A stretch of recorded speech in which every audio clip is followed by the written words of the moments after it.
છે।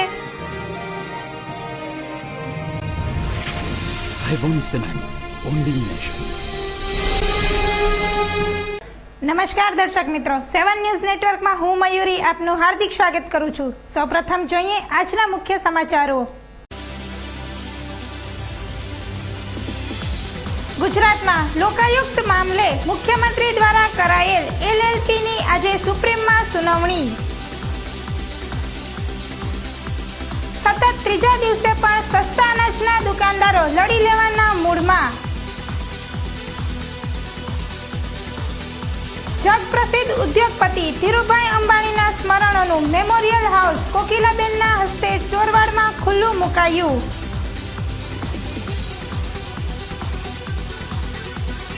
આગામી તારીખ 23મી ફેબ્રુઆરીથી સિનેમાઘરોમાં અચોક્કસ મુદતની હડતાલ।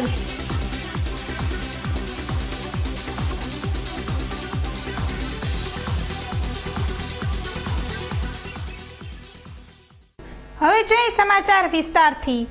ગુજરાતમાં લોકાયુક્તની નિમણૂકના મામલે મુખ્યમંત્રી દ્વારા કરાયેલ એલએલપીની આજે સુપ્રીમ કોર્ટમાં સુનાવણી।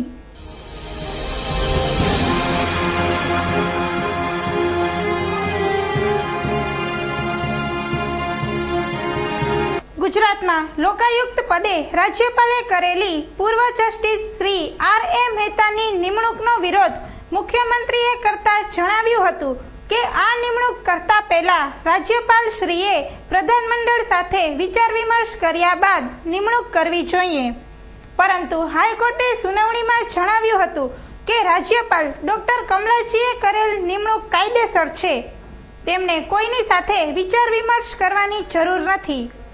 આ ચુકાદાનો વિરોધ કરવા માનનીય મુખ્યમંત્રી શ્રી નરેન્દ્ર મોદીએ હાઈકોર્ટના ચુકાદા સામે સુપ્રીમ કોર્ટમાં એલએલપી દાખલ કરી હતી। આજે એની સુનાવણી હોય ગુજરાત સહિત સમગ્ર દેશનું ધ્યાન સુપ્રીમ કોર્ટના ચુકાદા તરફ છે। Bureau report 7 news.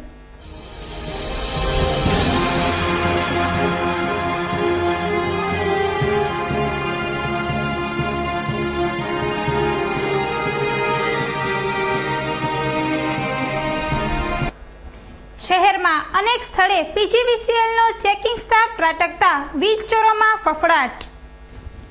PGVCL staff તેમજ વિજિલન્સ સ્ટાફ સહિત આશરે 15 વાહનો સાથેનો કાફલો થોરાળા વિસ્તારમાં અચાનક જ ત્રાટકતા ખળભળાટ મચી જવા પામ્યો છે। જાણકાર સૂત્રોના જણાવ્યા મુજબ થોરાળા વિસ્તારના રામનગર મેઇન રોડ તેમજ ન્યૂ વિજય સોસાયટી સહિત અનેક વિસ્તારોમાં બેફામ વીજ ચોરી ચાલી રહી છે। આવી બાતમીના આધારે પીજીવીસીએલનો ચેકિંગ સ્ટાફ વિજિલન્સ ખાતાને સાથે રાખી આ સ્થળે ત્રાટક્યો હતો। અહીંથી વીજ ચોરી ઝડપી પાડી હતી। ઘણા મકાનોમાં મીટર બંધ હતા તો કોઈકને ત્યાં તો મીટર જ નહોતું, ડાયરેક્ટ કનેક્શન ચાલતા હતા। આમ અચાનક જ આવી ચડેલ પીજીવીસીએલના આટલા મોટા કાફલાને જોઈ વીજ ચોરી કરનારા તત્વોમાં ફફડાટ ફેલાઈ જવા પામ્યો હતો। અહેવાલ નિખિલ ગોંડલિયા, 7 ન્યૂઝ, રાજકોટ। આમાં શું છે કે અમારી ઉચ્ચ ઓફિસ જે છે કોર્પોરેટ ઓફિસ એની સૂચના પ્રમાણે અમે ચેકિંગ કરવા નીકળતા હોઈએ છીએ। આજે લગભગ અમે 20 ઘર ચેક કર્યા, એમાં અત્રે આ લોકોએ સર્વિસ લાઇન બ્રેક કરી અને સર્વિસ ટ્રેપ કરી હતી અને આ રીતે પાવર ચોરી કરતા હતા, એટલે અમારે મીટર ઉતારી લેવાની ફરજ પડેલી છે। શાળા સંચાલકોને રવિવારે વિદ્યાર્થીઓને અભ્યાસ અર્થે બોલાવવાની છૂટ અપાતા એનએસયુઆઈ દ્વારા કલેક્ટરને આવેદનપત્ર આપવામાં આવ્યું હતું। એનએસયુઆઈના આગેવાનો તેમજ કાર્યકરો દ્વારા કલેક્ટરશ્રીને રૂબરૂ મળી અપાયેલ આવેદનપત્રમાં જણાવ્યું હતું કે શહેરમાં વધતા જતા વિદ્યાર્થીઓના આપઘાતને ધ્યાને લઈ તંત્ર દ્વારા જાહેરનામું બહાર પડાયું હતું કે રાત્રે મોડે સુધી સ્કૂલ ચલાવી શકાશે નહીં, તેમજ રવિવાર કે રજાના દિવસે વિદ્યાર્થીને સ્કૂલે બોલાવી શકાશે નહીં, પરંતુ શાળા સંચાલકો દ્વારા આ જાહેરનામાને અનુસરવામાં આવતું નથી। સેલ્ફ ફાઇનાન્સ સ્કૂલો દ્વારા ઉઘરાવાતી ફીનું સ્ટ્રક્ચર પણ દર્શાવવામાં આવતું નથી, તેમજ આ તોતિંગ ફી ભરવામાં વાલીઓ પણ માનસિક દબાણમાં આવી જાય છે, તેમજ પોતાની શાળાનું પરિણામ સારું લાવવા માટે વિદ્યાર્થીઓ ઉપર સતત દબાણ લાવવામાં આવે છે તેમજ વિદ્યાર્થીઓને રાત્રે મોડે સુધી અથવા રવિવાર અથવા જાહેર રજાના દિવસે પણ અભ્યાસ અર્થે બોલાવાય છે ત્યારે વિદ્યાર્થીઓ માનસિક ટેન્શનમાં આવી જાય છે। રાત્રે મોડે સુધી શાળા ચાલુ હોય તો ઘેર પાછા ફરતી વખતે વિદ્યાર્થીનીઓને લુખ્ખા તત્વો દ્વારા થતી મશ્કરીનો ભોગ પણ બનવું પડે છે। આમ રવિવાર અથવા જાહેર રજાના દિવસે ચાલતું અભ્યાસ કાર્યનો NSUI દ્વારા સખત વિરોધ કરવામાં આવે છે। અહેવાલ ધીરેન રાઠોડ, 7 ન્યૂઝ, રાજકોટ।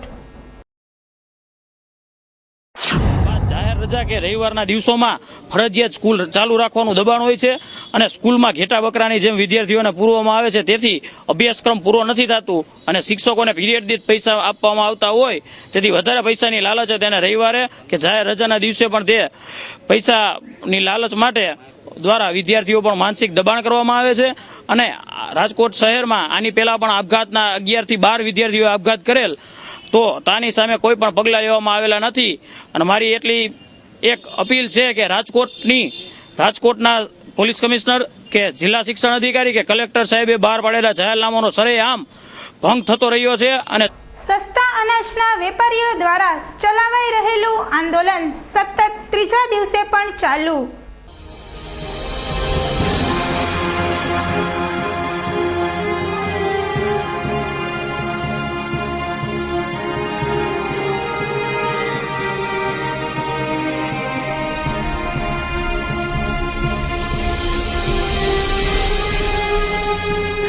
અભણ વ્યક્તિને પણ ખબર પડે કે ઓનલાઈન કાર્ડ પબ્લિકના હાથમાં આવે પછી જ ઓનલાઈન પરમિટ દેવાય, તો અમારો આ ઓનલાઈન પરમિટની સામે વિરોધ છે।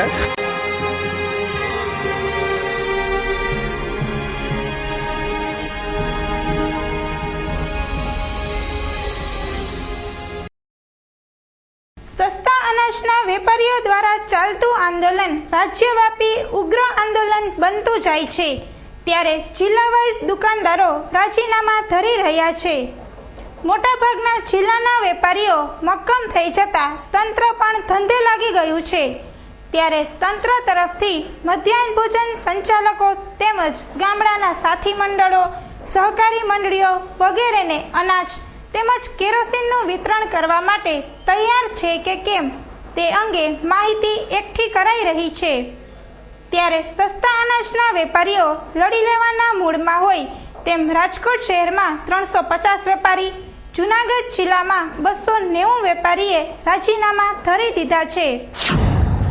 રાશન કાર્ડ કોમ્પ્યુટરાઇઝ થાય એના અમે વિરોધીઓ નથી, પણ અમને ઓછો જથ્થો મળે છે। જે 92% કોમ્પ્યુટરમાં એન્ટ્રી થઈ ગઈ છે, એપિક કાર્ડ, ચૂંટણી કાર્ડ જે હોય એવા કાર્ડની જે એન્ટ્રીઓ પડી છે એ એન્ટ્રીઓ મુજબનો અમે માલ માગીએ છીએ। જે સરકાર અમને 11% આપીને જથ્થો આપે છે, અમારું આંદોલન એના માટેનું છે કે અમને 11% ઓછું રાશન શા માટે? પબ્લિક સાથે અમારે ઘર્ષણ થાય અને ગરીબ પ્રજાને હાલમાં 3 લીટર કેરોસીન આપી શકીએ એટલો રાજ્ય પાસે કેરોસીનનો જથ્થો છે। કેન્દ્રમાં અનાજનો જથ્થો સડી રહ્યો છે ત્યારે અમને APL કાર્ડમાં પણ 50% અનાજનો જથ્થો આપવામાં આવે છે, તો અમે 100% જથ્થો માગીએ છીએ। અને આજે 1993માં અમારા કમિશન વધ્યા હતા, કેરોસીનમાં લીટરે 15 પૈસા અમને મળે છે, જ્યારે ઘઉં ચોખામાં 100 કિલોએ 42 રૂપિયા અમને જેવું કમિશન મળે છે, એટલે કે 1 કિલો 42 પૈસા કમિશન માત્ર છે। એમાં 20 પૈસા અમારે 1 કિલોએ ભાડું જાય છે, તો અમારી પાછળ કંઈ વધતું નથી। વૈકલ્પિક વ્યવસ્થા કરવામાં તંત્ર નિષ્ફળ રહ્યું છે કારણ કે તંત્ર દ્વારા રસ ધરાવતા વેપારીને 48 કલાકમાં પોતાની પરમિટ લઈ જવા કહેવાયું હતું, પરંતુ હજુ સુધી એક પણ વેપારી કે સંસ્થા અનાજ તથા કેરોસીન વિતરણની પરમિટ લેવા આગળ આવ્યા નથી। વેપારી અને તંત્ર વચ્ચેની આ લડાઈમાં હાલ તો ગરીબ વર્ગ જ પીસાઈ રહ્યો છે કારણ કે સસ્તા અનાજની દુકાનો ખુલતી નથી, બીજે ક્યાંય વ્યવસ્થા તંત્ર દ્વારા વ્યવસ્થા કરાઈ નથી, તો હવે પુરવઠો ક્યાંથી લાવો કે પછી ભૂખ્યા મરી જવું એ પ્રાણ પ્રશ્ન બની રહ્યો છે। અહેવાલ ધીરેન રાઠોડ, 7 ન્યૂઝ, રાજકોટ। તો સમગ્ર ગુજરાત રાજ્યમાં પ્રમાણિત સંસ્થાના વેપારીઓને પોતાના ગુજરાન ચલાવવા માટે આજે 1000 કાર્ડની દુકાનદાર ધરાવનારને 850 રૂપિયા જેવી રકમ પણ મળતી નથી. તો અમારે આ મોંઘવારીના યુગમાં અમારા કુટુંબનું ભરણ પોષણ માટે અમને પોષણક્ષમ કમિશન મળે એના માટેની અમારી આ લડત છે. કાંઈ ખોટું છે નહીં, દુનિયા આખીને ખબર છે કે માત્ર લીટરે 15 પૈસા કમિશન એટલે એ કાંઈ ના કહેવાય. ગેસના ડીલરોને એક બોટલે 25 થી 35 રૂપિયા મળે છે. પેટ્રોલ પંપના માલિકોને 65 પૈસાથી 1.25 રૂપિયા જેવું કમિશન મળે છે. અમારા કેરોસીનના ડીલરોને પણ વાહન ભથ્થા સહિત 1.25 રૂપિયાથી 1.5 રૂપિયા 1 લીટરે મળતો હોય તો અમને 0.17 પૈસા શું કામ એને? અમારું આ એટલા માટે અમારા કુટુંબના ભરણ પોષણ માટેની આ એક માંગ છે અને રાજ્ય સરકાર પૂરી કરશે એવી અમને ખાતરી છે. રાજકોટમાં 325 વેપારીઓ છે, સમગ્ર જિલ્લામાં 750 વેપારીઓ છે અને સમગ્ર સૌરાષ્ટ્ર કચ્છના 8000 વેપારી સહિત ગુજરાત રાજ્યમાં 17,800 જેવા વેપારીઓ છે. એમાં રાજકોટના 325 વેપારીઓના રાજીનામા મારી પાસે અહીંયા હું લઈને જ આવ્યો છું. એટલે મને વેપારીઓએ ચેરમેન તરીકે મને રાજીનામા સોંપ્યા છે કે જો રાજ્ય સરકાર અમને એસમાં ધારો લાગુ પાડે અને અમારી ઉપર પગલાં લેવામાં આવે તો અમે એસમામાં ધરપકડ વહોરવાને બદલે અમે રાજીનામા અમારી ઉપર એક્શનને બદલે અમે રાજીનામા દઈ દેવા તૈયાર છીએ. સરકારમાંથી આ સમાચાર આવ્યા છે. અમારા ગુજરાત રાજ્યના પ્રમુખ પ્રહલાદભાઈ મોદી સાથે પુરવઠા મંત્રીની બેઠક ચાલી રહી છે. આજે અમને સમાચાર મળ્યા છે કે એમને બોલાવવાના હતા. તો સાંજ સુધીમાં અમારો નિવેડો આવી જાય તો અમે ગરીબ લોકોને 24 કલાક અમારી દુકાનો અમે પુરવઠો મેળવી 24 કલાકમાં અમને તમામ વેપારીઓ રાજકોટ શહેરમાં અને સમગ્ર ગુજરાત રાજ્યમાં 12 થી 14 કલાક 15 કલાક દુકાન ખુલ્લી રાખી અને અમે પુરવઠો લોકોને મળી રહે તેવી વ્યવસ્થા અમે કરવા માંગીએ છીએ. शरारत भरा बचपन जैसे नींव जिंदगी की, जवानी के वो प्यारे वादे जैसे नींव मजबूत रिश्तों की. गवाह हैं हम जिसने आपके रिश्तों को और मजबूत बनाया, क्योंकि हम रिश्तों का बॉन्ड मजबूत बनाते हैं.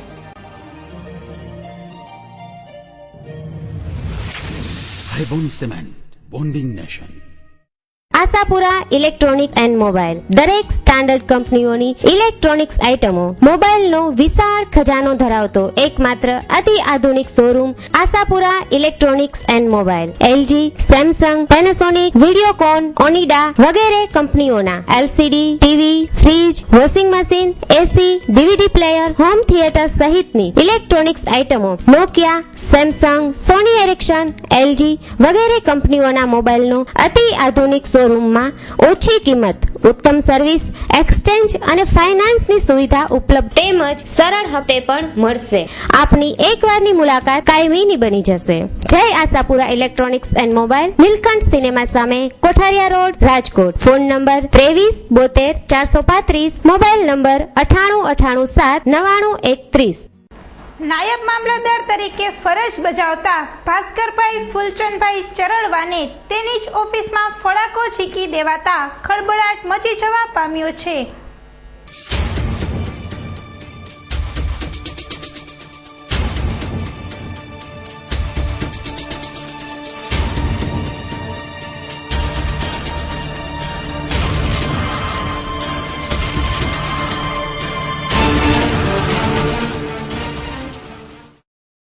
શહેરના કાલાવાડ રોડ પર આલાપ હેરિટેજમાં રહેતા અને જૂની કલેક્ટર કચેરીમાં આવેલી મામલતદાર કચેરીમાં નાયબ મામલતદાર તરીકે ફરજ બજાવતા ભાસ્કરભાઈ ચરાળવા પોતાની ઓફિસમાં હતા ત્યારે સ્ટેમ્પ વેન્ડર કિશોરભાઈ તન્નાનો પુત્ર ગૌરવ સોગંદનામાની એન્ટ્રી પાડવા આવતા ભાસ્કરભાઈએ જણાવેલ કે તારા પિતા સ્ટેમ્પ વેન્ડર છે તો તેમને મોકલ, તેમના બદલે તું ન આપી શકે.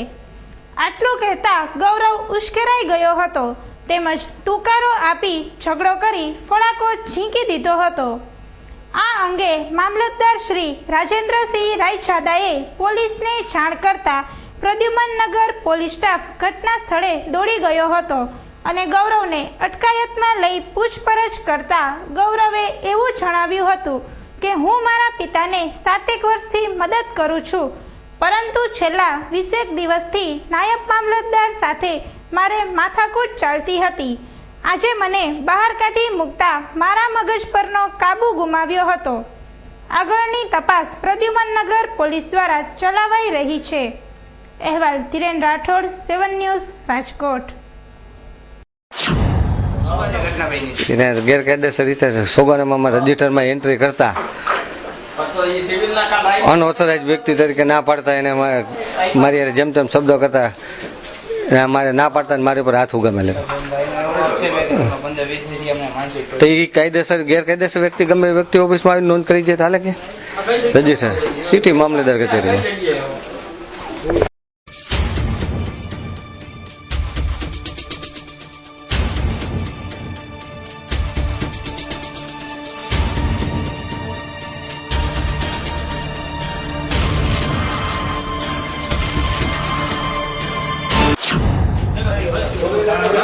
ગૌરવ કિશોરભાઈ તન્ના. મારા ફાધર લગભગ 36 વર્ષથી કામકાજ કરે છે. આજ દિવસ સુધી અમારી કોઈ ફરિયાદ નથી. હું મારા ફાધરની મદદમાં ઘણા 7-8 વર્ષોથી આવું છું અને રાજકોટમાં મામલતદાર ઓફિસમાં બેસતા નાયબ મામલતદાર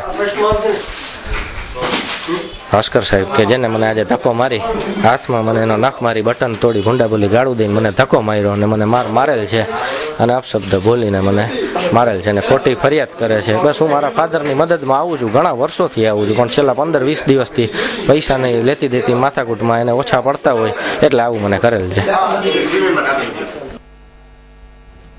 ચોરવાડમાં આજે કોકિલાબેન અંબાણીના હસ્તે ધીરુભાઈ અંબાણી મેમોરિયલ હાઉસનું લોકાર્પણ કરાયું.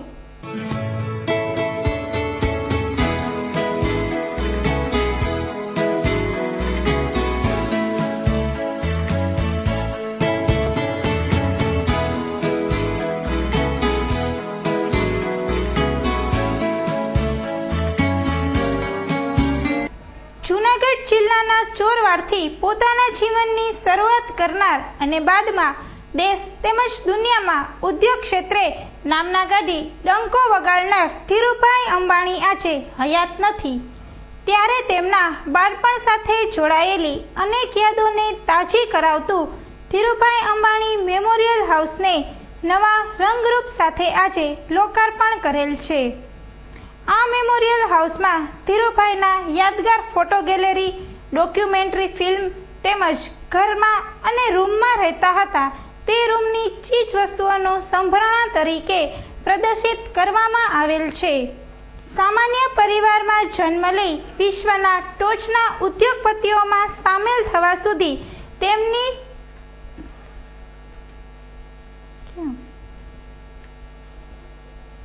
સામાન્ય પરિવારમાં જન્મ લઈ વિશ્વના ટોચના ઉદ્યોગપતિઓમાં સામેલ થવા સુધી તેમની સફરને યાદગાર બનાવવા માટે આ મેમોરિયલ હાઉસ અંબાણી પરિવારના મોભી તેમજ ધીરુભાઈના ધર્મપત્ની કોકિલાબેન અંબાણીના હસ્તે ખુલ્લું મુકાયું છે.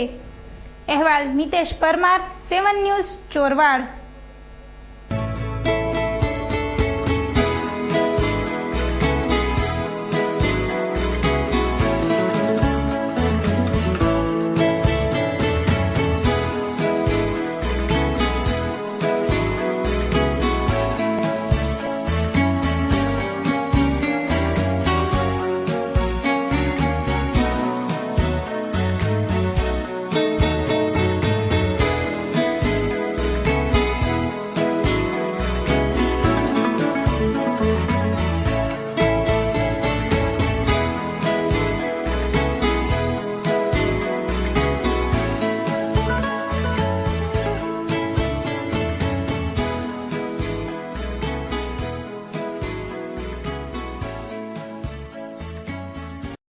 સૌરાષ્ટ્રભરમાં વધી રહેલી ખનીજ ચોરીના બનાવમાં ખાણ ખનીજ ખાતું સફાળું જાગ્યું હોય તેમ ગોંડલ તાલુકામાં 18 ટ્રેક્ટર જપ્ત કરાયા. ગોંડલના તાલુકા વિસ્તારમાં ખનીજ ચોરી થઈ રહ્યાની વ્યાપક ફરિયાદ મળતા ખાણ ખનીજ ખાતાની ફ્લાઇંગ સ્ક્વોડના ઇન્ચાર્જ પોતાના સ્ટાફ સાથે શ્રીનાથગઢ નજીક ભાદર નદીના ચેકડેમ પાસે ત્રાટકી રોયલ્ટી વગર ગેરકાયદેસર રીતે રેતી ભરી રહેલા 18 જેટલા ટ્રેક્ટરો ઝડપી પાડી તાલુકા પોલીસને હવાલે કર્યા છે. ફ્લાઇંગ સ્ક્વોડે ટ્રેક્ટર ભરતા અટકાવ્યા ત્યારે અમુક ટ્રેક્ટરવાળા ઉગ્ર બની જતા તાત્કાલિક પોલીસને જાણ કરાઈ હતી. તેમજ પોલીસ આવી જતા બધા ટ્રેક્ટર ચાલકો શાંતિથી પોતપોતાના ટ્રેક્ટર લઈ તાલુકા પોલીસ સ્ટેશને જવા તૈયાર થઈ ગયા હતા. એક ટ્રેક્ટરના માલિકે તો એવું પણ જણાવ્યું હતું કે અમારી પાસેથી શ્રીનાથગઢની એક વ્યક્તિ ટ્રેક્ટર દીઠ ₹150 ઉઘરાવે છે, પરંતુ પહોંચ આપતા નથી. તેથી ટ્રેક્ટર ચાલકો તો નિર્દોષ છે. આ અંગે કલેક્ટરમાં રજૂઆત પણ કરાશે. અહેવાલ દેવાંગ ભોજાણી, 7 ન્યૂઝ, ગોંડલ.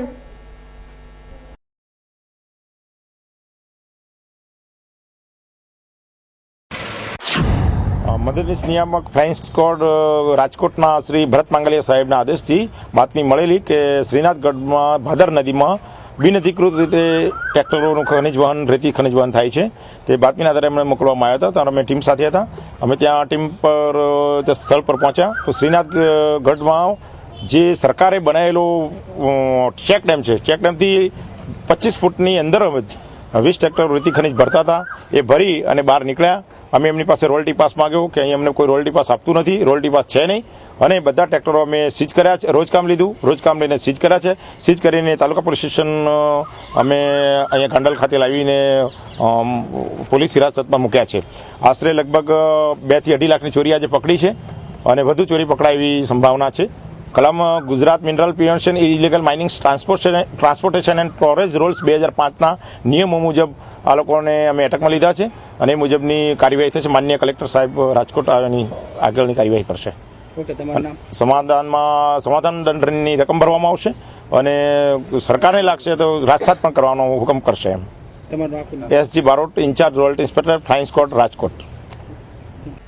ફિલ્મ ઉદ્યોગ પર 10.3% ટેક્સ લાગવાની દરખાસ્તના વિરોધમાં આગામી તારીખ 23મી ફેબ્રુઆરીએ દેશભરના તમામ સિનેમાઘરોમાં હડતાલ. ફિલ્મ ફેડરેશન ઓફ ઇન્ડિયાએ સરકાર દ્વારા ફિલ્મો ઉપર સર્વિસ ટેક્સ લાગવાની દરખાસ્તના વિરોધમાં 23મી ફેબ્રુઆરીએ દેશવ્યાપી હડતાલ કરવાનું એલાન આપ્યું છે. હાલમાં એવી કોઈ જાહેરાત કરવામાં આવી નથી કે આ હડતાલ 1 દિવસની હશે કે અનિશ્ચિત મુદતની, પરંતુ આ હડતાલથી ફિલ્મ ઉદ્યોગ ક્ષેત્રે ઘણી અસર થશે. આ દિવસે દેશના સિનેમાઘરોમાં એક પણ ફિલ્મ દેખાડવામાં આવશે નહીં કે એક પણ ફિલ્મનું શૂટિંગ થશે નહીં. ફિલ્મ નિર્માતા સંગઠન FFIએ સર્વિસ ટેક્સનો વિરોધ કરી કહ્યું હતું કે જો આ ટેક્સ લાગુ પડશે તો ફિલ્મો મોંઘી બનશે. સરકારે ફિલ્મ નિર્માણ ઉપર 10.3% સર્વિસ ટેક્સ લાગુ કરવાની દરખાસ્ત કરી છે. આથી ફિલ્મ ઉદ્યોગના સૂત્રના જણાવ્યા મુજબ આ હડતાલમાં બોલિવૂડ સાથે સંકળાયેલ તમામ લોકો જોડાશે. ફિલ્મ નિર્માતા રતન જૈને જણાવ્યું હતું કે આ હડતાલથી ફિલ્મ ઉદ્યોગને માઠી અસર થશે તેમજ અનેક ફિલ્મ નિર્માતાઓને પણ અસર પહોંચશે. અહેવાલ નિખિલ ગોંડલિયા, 7 ન્યૂઝ, રાજકોટ.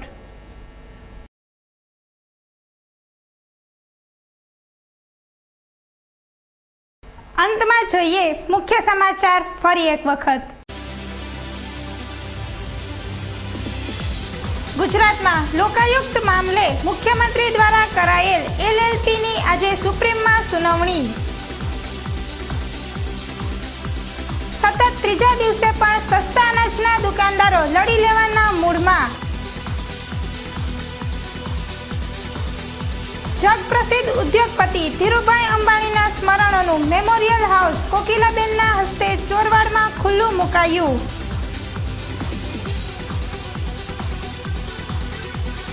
આગામી તારીખ 23મી ફેબ્રુઆરીથી સિનેમાઘરોમાં અચોક્કસ મુદતની હડતાલ.